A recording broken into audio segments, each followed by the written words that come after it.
Good morning, everyone. Myself, Subham Kumar Misra. Today, I am going to start the new chapter of Class 10 Geography, Chapter 2, Forest and the Wildlife Resources. देखिए, Chapter 2 का NCERT को हम download कर लिए हैं. आप अपना book को निकालिए और बुक को निकाल के लाइन बाय लाइन हम समझाते हैं और आप हर चीज़ को समझिएगा. अगर किसी को डाउट हो तो कमेंट बॉक्स में लिखेंगे और हमसे क्वेरी कर लेंगे. ठीक है, चलिए, धन्यवाद. स्टार्ट करते हैं. देखिए, बेसिकली इस चैप्टर में हम लोग पढ़ेंगे क्या, उसको हम लोग स्टार्ट करते हैं. सबसे पहले देखिए, एनसीईआरटी में लिखा हुआ है कि we share this planet with millions of others living beings starting from microorganism and bacteria lichens to banyan trees, elephant and blue whales. यानी कि हमारे प्लैनेट में बहुत सारे लिविंग बींग्स यानी कि आदमी मतलब मनुष्य लोग रहते हैं, जंगली जानवर रहते हैं, बहुत सारे लोग रहते हैं. सबसे पहले हम लोग ये जानिए प्लैनेट कहते किसको हैं. तो प्लैनेट हम लोग सब जानते हैं, Mercury, Venus, Earth, Mars, Jupiter, Saturn, Uranus, Neptune और प्लूटो. अगर इस शॉर्ट ट्रिक में अगर आप लिखेंगे तो लिख सकते हैं कि my very efficient mother just served us nuts. यानी कि इस शॉर्ट ट्रिक हो गया. आप उसको my very efficient mother just served us nuts, that is the formula of learning A planet. Planet का नाम आप इस तरीके से याद कर सकते हैं. तो देखिए क्या कहता है, from microorganism bacteria lichens to banyan trees, elephant and blue whales, this habitat that we live in immense biodiversity, we humans along with all living organisms from complex web of ecological system in which we are only a part and very much dependent on this system for our own existence. यानी हम लोग एक दूसरे पे निर्भर है अपने जीवन यापन को पूरा करने के लिए. जैसे हम लोग सांस लेते हैं तो पेड़ पे निर्भर हैं. पेड़ किस पे निर्भर है, तो पानी पे निर्भर है, सनलाइट पे निर्भर है. फिर यानी कि हमारा फूड चेन बना हुआ और हम एक दूसरे से अलग नहीं हैं, हम लोग एक दूसरे पे क्या हैं, निर्भर हैं. बायोडिवर्सिटी और बायोलॉजिकल डाइवर्सिटी का मतलब होता है जैव विविधता, यानी कि जिसमें हम लोग रहते हैं. Flora and fauna in India, यानी कि फ्लोरा और फौना यानी पेड़ पौधे और जंगली जानवरों के बारे में हम लोग पढ़ेंगे कि भारत में कितने प्रकार के पौधों की प्रजाति पाई जाती है और जानवरों की प्रजाति पाई जाती है, उसकी चर्चा हम लोग करेंगे. If you look around, you will be able to find that there is some animals and planet which are unique in your area. In fact, India is one of the world richest country in terms of its vast area of biological diversity and nearly 8% of total number of species in the world. यानी कि आप अपने चारों तरफ देखेंगे तो चारों तरफ पेड़ पौधे जंगली जानवर की विषम प्रजातियां देखने को मिलेगी. पूरे संसार में भारत के जितने भी प्रजातियां उसके 8% भाग जो हमारे भारत में निवास करते हैं. इससे प्रकार से आप समझ सकते हैं कि भारत में विभिन्न प्रकार के पौधों और जानवरों की भरपूर उपलब्धता है. जैसे चीता हो गया, कोयल हो गया, गुलाबी सिर वाली बत्तख हो गई, फिर आपका मधु का इंसिग्नस हो गया, हुबड़िया हेपरनटाउन हो गया, प्लांट में मधु का इंसाइंट in wild animal, variety of mahua and Hubbardia हेप्लॉन्किया in species of grass. In fact no one can say how many species may have already. Can we say, हम कहने का मतलब है कि हमारे मतलब कैसे कहते हैं, भारत में बहुत सारे जंगली जानवर और विभिन्न सारे पेड़ों की प्रजातियां हमारे भारत में पाई जाती है. साथ ही साथ देखिएगा बहुत सारे हम लोग देखिएगा भारत में बहुत सारे वन जो हैं, जंगल हैं, वो लुप्त हो रहे हैं. तो सबसे पहले जंगल को लुप्त होने का सबसे बड़ा कारण क्या है, ओवर पॉपुलेशन है, ओवर एक्सप्लॉयटेशन है, एक्सेसिव यूज ऑफ मिनरल्स है. कुछ मतलब ये सब चीज़ें जो हमारे भारत में हो रही है, जो कि कहीं ना कहीं बहुत सारी जो प्रजातियां हैं पेड़ पौधों की, जंगली जानवरों की, धीरे धीरे वो क्या हो रही है, लुप्त हो रही है. आज हम पेज नंबर 17 में आके देखेंगे, 15 में कि ये देखिए आपका स्पीसीज दिया हुआ है, जिसमें हम लिखा हुआ क्या लिखा हुआ, normal species, endangered species, vulnerable species, rare species, endemic species, extinct species, यानी कि सब प्रजातियों के बारे में बताया गया है. उस प्रजातियों के बारे में अब हम लोग बच्चों पढ़ेंगे. नॉर्मल स्पीसीज का मतलब क्या होता है, सामान्य प्रजाति, यानी कि species when which population levels are considered to be normal for their survival such as cattle, sal, pine, rodent, etcetera. सामान्य प्रजाति वो होती है जिन प्रजातियों के माध्यम से मनुष्य अपना जीवन यापन करता है. जैसे गाय हो गया, भैंस हो गया, जंगली जानवर में गाय हो गया, भैंस हो गया, बैल हो गया इत्यादि, जिससे मनुष्य अपना जीवन यापन करने के लिए उसका उपयोग करता है. इंडेंजर्ड स्पीसीज को हम लोग कहते हैं बच्चों दुर्लभ प्रजाति. यानी कि These are species which are in danger of extinction. The survival of such is difficult if the negative factors that have led to decline in their population continue to operate. The example of such species are blue buck, crocodile, Indian wild as an Indian rhino, iron-tailed macaque, Single fro, hunter deer in the Manipur. यानी कि इन प्रजातियां जिसको लुप्त होने का खतरा है, जैसे मगरमच्छ हो गया, बंदर हो गया, शेर हो गया, गधा हो गया, भारतीय जंगली गधा हो गया, मणिपुर हिरन हो गया, ये सब ऐसी प्रजातियां जो कि लुप्त होने के कगार पर आ चुकी हैं, जिसको हम लोग इंडेंजर्ड स्पीसीज या संकटग्रस्त प्रस्ताव प्रजाति कहते हैं, या दुर्लभ प्रजाति भी हम लोग कह सकते हैं। अगला vulnerable species, these species which population has decline to level from where it is likely to move into the endangered category in the near future if the negative factor continue in operate. The example of such species are blue sheep, Asiatic elephant, Gangetic dolphin etcetera. यानी कि वैसी species जो कि बहुत कम हो रही है या इसकी संख्या का विपरीत प्रभाव चल रहा है, जैसे नीली भेड़, एशियाई हाथी, गंगा नदी के डॉल्फिन, इस प्रकार की उदाहरण को हम लोग इंडेंजर्ड वल्नरेबल स्पीसीज कहते हैं। देखिए, अगर किसी भी नदी में, यानी गंगा नदी हमारे हिंदू धर्म की सबसे पवित्र नदी मानी जाती है, गंगा को हम लोग माँ भी कहते हैं, गंगा माँ, तो उस गंगा में अगर किसी भी नदी में अगर डॉल्फिन मछली की मौजूदगी है, तो आप ये समझ सकते हैं कि वो उसमें पवित्रता है, यानी कि वो पानी साफ सुथरा है। चलिए आगे दुर्लभ प्रजाति हम लोग पढ़ेंगे। इंडेंजर्ड रेयर स्पीसीज जिसको कहते हैं, species with a small population, many move into the endangered or vulnerable category if the negative factor affecting them continue to operate. The example of such species are the Himalayan brown bear, wild Asiatic buffalo, desert fox and hornbill etc. यानी कि वैसी species जो कि बहुत कम हो या बहुत इसकी संख्या कम हो और ये कम दिखे, जैसे ये जंगली जानवर लगभग बहुत रेयर है, दुर्लभ हो गया, मतलब ज़्यादा नहीं दिख रहा है, तो वो क्या हो जाएगा, जैसे आपका इसमें कौन श्रेणी हो जाएगी, जैसे आप एशियाटिक बैफलो देख लीजिए, फिर आपका इसमें क्या है, हॉर्नबिल को हम लोग हिंदी में कहते हैं बाबू बारहसिंगा। बारहसिंगा एक प्रकार का जानवर है जो कि दुर्लभ प्रजाति की श्रेणी में आता है। इंडेमिक स्पीसीज का मतलब क्या होता है, इसका मतलब होता है स्थानिक जातियां, यानी कि these species which are found in some particular areas by natural और geographical barriers. Example of such species are the Andaman teal, Nicobar pigeon, Andaman wild pig, mithun Arunachal Pradesh etcetera. यानी कि वैसी प्रजातियां जो एक निश्चित सीमा में और एक निश्चित भौगोलिक बाधाओं, मतलब भौगोलिक बैरियर के माध्यम से वो प्रजातियां वहां पे रहती है, इसको हम लोग क्या कहते हैं, एंडेमिक स्पीसीज कहते हैं। जैसे कबूतर हो गया, निकोबारी कबूतर हो गया, फिर आपका अंडमान वाइल्ड पिग, अंडमानी जंगली सुअर हो गया, फिर मिथुन इन अरुणाचल प्रदेश, यानी कि अरुणाचल प्रदेश के मिथुन इन जातियों के सबसे प्रमुख उदाहरण हैं। एक्सटिंक्ट स्पीसीज को कहते हैं लुप्त प्रजाति, वैसी प्रजातियां जो लुप्त हो चुकी, वो अभी है नहीं, तो उसका हम लोग क्या कहेंगे, दो species are not found in nature are called extinct species. यानी कि वैसी प्रजातियां जो कि अब विलुप्त हो चुकी है, वो नहीं है, जैसे एशियाई चीता, गुलाबी सिर वाली बत्तख एटसेट्रा, जो कि अब विलुप्त हो चुकी है। तो हम लोग क्या पढ़े बाबू, नॉर्मल स्पीसीज सामान्य प्रजाति जो सभी जगह उपलब्ध हो, इंडेंजर्ड स्पीसीज को हम लोग कहते हैं, क्या कहते हैं, संकटग्रस्त जातियां कहते हैं, वल्नरेबल स्पीसीज को हम लोग सुबोध जाति कहते हैं, रेयर स्पीसीज को हम लोग क्या कहते हैं बच्चों, दुर्लभ स्पीसीज, इंडेमिक स्पीसीज को हम लोग कहते हैं स्थानिक प्रजाति, यानी कि वो किसी निश्चित सीमा में होती है, एक्सटिंक्ट स्पीसीज को हम लोग हिंदी में कहते हैं लुप्त प्रजाति। ठीक है, चलिए पेज नंबर आप आ जाइए 16 में, जो कि ये डायग्राम दिया हुआ है। इस डायग्राम को अगर आप पढ़ेंगे, समझने का प्रयास करें, ये डायग्राम के माध्यम से बताया गया है कि कौन कौन सी प्रजाति लुप्त हो गई है, कौन कौन सी प्रजाति दुर्लभ है और कौन कौन सी प्रजाति संकटग्रस्त हो रही है। जैसे एशियाटिक चीता कहाँ गया, तो एशियाटिक चीता जो है ये विश्व का सबसे फास्टेस्ट जानवर था, सबसे तेज दौड़ने वाला जानवर है। Unique and specialise number of cat family, ये बिल्ली के परिवार से आता है और ये इसकी जो मतलब ये जो दौड़ता है लगभग 112 किलोमीटर प्रति आवर की घंटे से ये दौड़ता है। साथ ही साथ The cheetah is often mistaken for a leopard. Its distinct marks are the long tiger-shaped line on each side of the nose from the corner of its eyes to mouth. Prior to the 20th century, cheetah are widely distributed throughout Africa and Asia.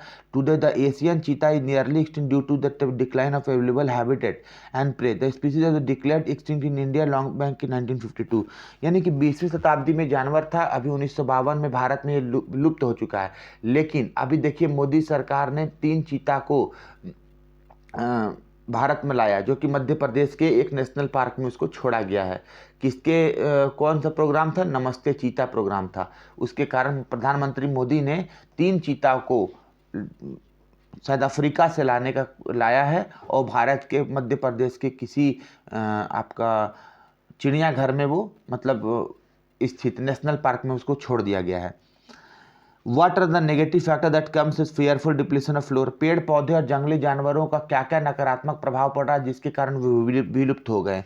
देखिए किसी भी चीज़ को, पेड़ पौधे ही क्यों, हर चीज़ को अगर हम एक्सेसिव यूज करेंगे, आप अगर अपने आप को भी अगर जितना आपकी क्षमता है उससे ज़्यादा यूज करेंगे तो आप भी कहीं ना कहीं आपके अंदर भी कुछ आप डिसग्रेड हो जाएंगे। उसी प्रकार से पेड़ पौधों को भी बहुत सारे एक्सप्लॉयटेशन के कारण, ओवर ग्रेजिंग के कारण उसका इस्तेमाल किया गया, जिसके कारण वो लगभग विलुप्त होने के कगार पे या उसकी संख्या कम हो चुकी है। जैसे एक बहुत बड़ा फेमस कृषि हुआ करता है जिसको हम लोग कहते हैं झूम खेती। झूम खेती जो कि मतलब स्लैश एंड बर्न। पहले किसान क्या करते हैं, पहले वो जंगली जो अगर कोई झाड़ी उड़ी है उसको आग लगा देते हैं। आग लगाने के बाद वो जल जाता है तो जो उसका राख है उस राख को उसी ज़मीन में छींट देते हैं। ऐसा माना जाता है, उनका माना जाता था कि मिट्टी की उपजाऊ क्षमता इससे वृद्धि होती है।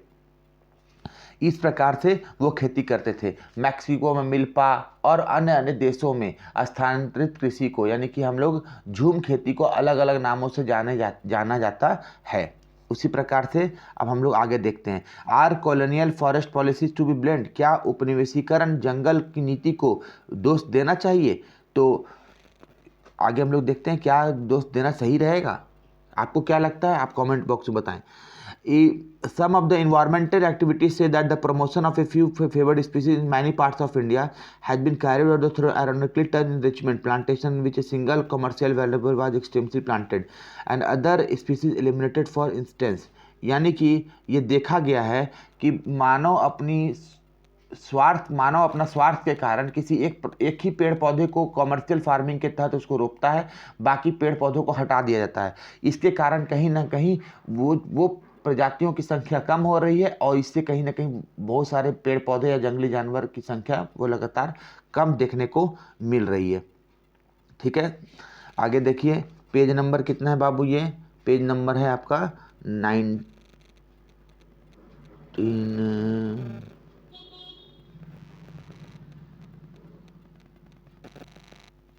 पेज नंबर है आपका 17। देखिए, large scale development project have also contributed significantly to the loss of forest. से 1951 over 5000 square kilometre of forest was clear for river valley project. यानी 1951 में लगभग 5000 स्क्वायर किलोमीटर जो है वो जंगल को काट दिया गया। किसके कारण? तो नदी घाटी परियोजना के कारण। हम लोग देखें कि भारत में विभिन्न नदियों बहुत सारी परियोजना चली जिससे कहीं ना कहीं जंगलों का कटाव देखने को मिला और इससे कहीं ना कहीं विभिन्न प्रजातियां जो पेड़ पौधों के श्रेणी थे वो लगभग विलुप्त होने के कगार पे आ चुके थे। Clearing of forest is still continuing with project like the Narmada Sagar project in Madhya Pradesh which indicate 40,000 hectare forest. Mining is another important factor.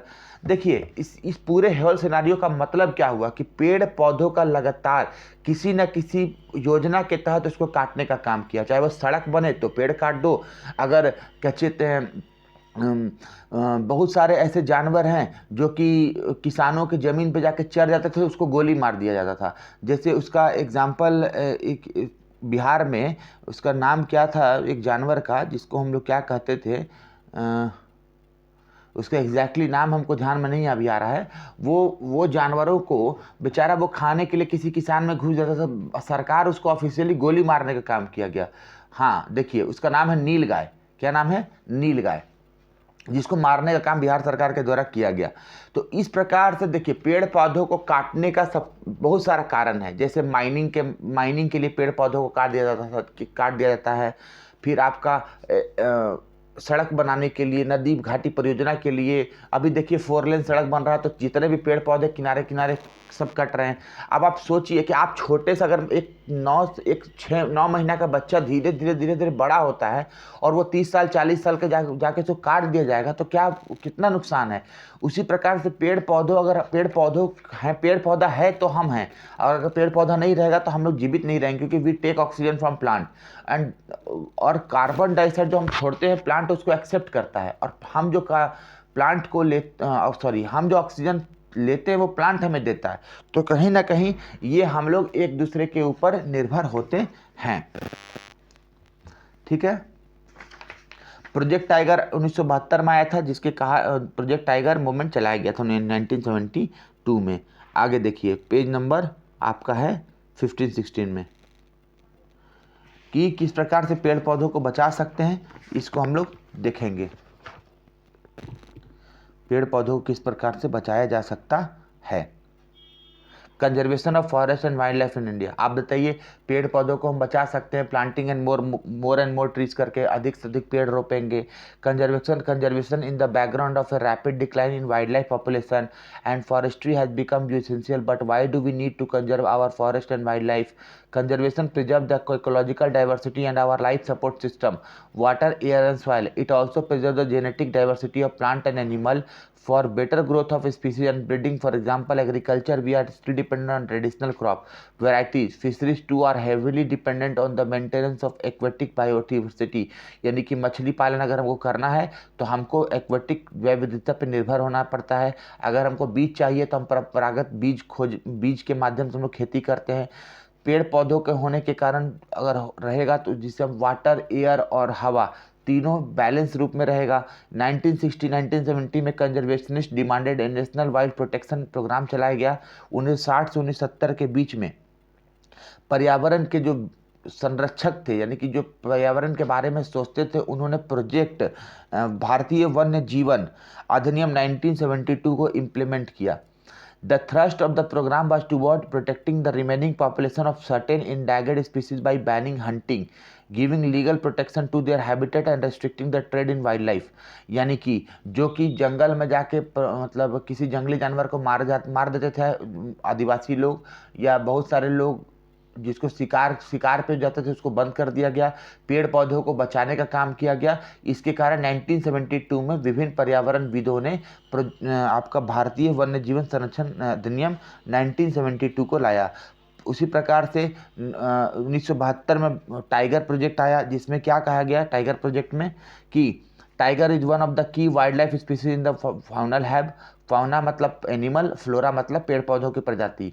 देखिए, फ्लोरा में हम लोग पेड़ पौधों की प्रजाति को पढ़ते हैं और फौना को हम लोग जानवरों या जंगली जानवर की प्रजातियों को पढ़ते हैं। वेरी इंपॉर्टेंट टॉपिक, इसको याद करिएगा। अगर ये सब बेसिक का अगर आपको अगर ये शब्द का मीनिंग पता है तो आप अपने मन से भी इसको बना के लिख सकते हैं। 1972 में क्या आया? 1972 में देखा गया कि बाघों की संख्या 55,000 से घटकर 1827 रह गई और धीरे धीरे तो विलुप्त होने की कगार पे आ चुकी। यानी कि सोचिए कि एक समय की बात है जब बाघों की संख्या 55,000 थी, 1827 घटकर 1827 आ गया। देखिए, सबसे अगर देखेंगे, सबसे लालची कहिए या सबसे स्वार्थी कहिए तो वो मनुष्य है, वो इंसान है। आप देखिए, हाथी के दांत को लोग तोड़ देता था, बाघ के खाल को लोग दवाई में इस्तेमाल करता था, तो क्यों करना, उसका कुछ सब्स्टिट्यूट ढूंढिए ना। इससे किसी के जान को लेकर वो अपने स्वार्थ की पूर्ति वो लोग करते थे। ऐसा कहा जाता है कि हाथी के दांत जो है कि ब्लैक मार्केट में, अंतर्राष्ट्रीय बाजार में करोड़ों कीमत है। वो अब सोचिए, हाथी किसका क्या बिगाड़ा, उसको गोली मार के उसका दांत को तोड़ दिया जाता था। तो इससे कहीं ना कहीं भारत सरकार के द्वारा ये सब स्टेप लिया गया ताकि उनको नेशनल एनिमल घोषित किया गया और उस पर किसी प्रकार से कोई शिकार ना करे, उस पर रोक लगाया गया। चलिए आगे देखते हैं। फिर जंगल भी बहुत सारे प्रकार के होते हैं। रिजर्व फॉरेस्ट जो कि रिजर्व किया जाता है, वो बाहरी लोग उस पर नहीं घूम सकते हैं जिसको। और फिर दूसरा, रिजर्व फॉरेस्ट का मतलब क्या होता है, इसको समझिए। रिजर्व फॉरेस्ट का मतलब जिस पे कोई बाहरी, वो रिजर्व है, वो संरक्षित कर दिया गया है, कोई बाहरी आदमी उसमें नहीं कर सकता। प्रोटेक्टेड फॉरेस्ट को जिसको हम लोग कहते हैं रक्षित वन, जिसको बचा के रखा जाता है। Almost 1/3 of the total forest area and protected forest are declared by the forest department. मतलब जंगल विभाग के द्वारा, जंगल विभाग हम नहीं कह सकते हैं, फॉरेस्ट डिपार्टमेंट यानी कि हम कह सकते हैं वन डिपार्टमेंट को हम लोग हिंदी में क्या कहेंगे, डिपार्टमेंट को हम लोग हिंदी में क्या कह सकते हैं, डिपार्टमेंट ही कहिए, डिपार्टमेंट मतलब विभाग कहिए, सॉरी, वन विभाग। वन विभाग के द्वारा बहुत सारे मतलब आपका जानवरों को या पेड़ पौधों को बचाने का काम किया गया। इसके कारण बहुत विभिन्न सरकार जो है फॉरेस्ट डिपार्टमेंट में वैकेंसी निकालती है। वो रेंजर से लेकर सब इंस्पेक्टर से लेकर इंस्पेक्टर तक की वैकेंसी निकालती है और वो जंगल को बचाने का काम करती है। इसके बदले सरकार उसको क्या देती है, पैसा देती है। तो तीसरा अनक्लास्ड फॉरेस्ट, जिसको हम लोग कहते हैं अवर्गीकृत वन। क्या कहते हैं बाबू, अवर्गीकृत वन कहते हैं। These are other forest and wasteland belonging to both government and private individual and communities. वैसे जंगल जो कि सरकार के अधीन हो या किसी समाज के अधीन हो, कम्युनिटी या किसी व्यक्ति के अधीन हो, उसको हम लोग अनक्लास्ड फॉरेस्ट कहते हैं। जिसमें सरकार, व्यक्ति, समुदाय के स्वामित्व होता है, कोई जिसका कोई मतलब वो रिजर्व में है ना प्रोटेक्टेड में है। इसी तरीके से है तो वो किसी सरकारी ज़मीन पे होगा या किसी एक पर्सनल व्यक्ति के ज़मीन पे होगा या किसी समुदाय के ज़मीन पे होगा या बंजर भूमि पे भी होगा। बस वैसी भूमि जो बंजर भूमि जिसको हम लोग कह सकते हैं, जिसमें सरकार, प्राइवेट इंडिविजुअल्स और सोशलिस्ट लोग जो है उनके अधीन में होता है, काम करता है। कम्युनिटी एंड कंजर्वेशन, जिसको हम लोग कहते हैं बाबू समुदाय और संरक्षण। समुदाय विभिन्न पेड़ पौधों को बचाने का काम करती है, जंगली जानवर को भी समाज संरक्षित करने का काम करती है। Conservation strategy not in our country. ये जो नीति जो है हमारे सरकार में अभी नया नहीं है, देश में नया नहीं है। We often ignore that in India forest are also home to some of the traditional communities. In some areas of India local communities are struggling to conserve this habitat along with the government official, recognizing that only the will secure their own long-term livelihood. in Sariska Tiger Reserve, Rajasthan में villagers have fought against mining by citing the wildlife protection act. यानी कि बहुत सारे ऐसे traditional लोग जो हैं वो जंगल को बचाने का काम करते हैं। और आदिवासी लोग, बहुत सारे देश के राज्यों में आदिवासी लोग ऐसे हैं जो कि जंगल में ही अपना निवास करते हैं और वो जंगल को अपना घर मानते हैं। ये जैसे ही आपका सारिस्का टाइगर रिजर्व जो राजस्थान में है, वो जो ग्रामीण लोग थे लड़ गए किससे, सरकार से, कि आप यहाँ माइनिंग ना कीजिए। In many areas villagers themselves are protecting involvement the habitat of the 5 village in the Alwar district of Rajasthan have declared. यानी कि अलवर, राजस्थान के अलवर डिस्ट्रिक्ट में बहुत सारे ग्रामीण लोगों ने भी उसको बचाने का काम किया। कुल मिला के निष्कर्ष ये निकलता है इस पूरे चैप्टर का। चैप्टर हो गया आपका कंप्लीट। तो इस चैप्टर में निष्कर्ष क्या निकलता है कि पेड़ पौधों को बचा के रखना चाहिए, जंगली जानवर को बचा के रखना चाहिए। साथ ही साथ फौना का मतलब एनिमल श्रेणी के बारे में बात हम लोग करते हैं, फ्लोरा का हम लोग पेड़ पौधों के बात करते हैं। तो विभिन्न समाज के लोग, चाहे वो एक व्यक्ति हो, समाज हो, सरकार हो, कहीं ना कहीं जंगल को बचाने का प्रयास करना चाहिए। साथ ही साथ अगर कोई इस प्रकार से जंगल को अगर ज़रूरत के लिए अगर कोई जंगल का उपयोग करता है तो उसका वैकल्पिक व्यवस्था सरकार को सोचना चाहिए। तो चैप्टर हो गया आपका कंप्लीट। अगर आप इसको लाइन बाय लाइन पढ़िए, कोई भी डाउट होगा तो आप इसको हमसे पूछिएगा या फिर आप कोई वर्ड में अगर कोई डिक्शनरी में कोई दिक्कत है तो वहाँ से देख सकते हैं। और मेरे चैनल को सब्सक्राइब करिए और इसका क्वेश्चन आंसर जो है अगले वीडियो में आपको आएगा। तब तक के लिए अपना ख्याल रखिए। Goodbye and take care. धन्यवाद।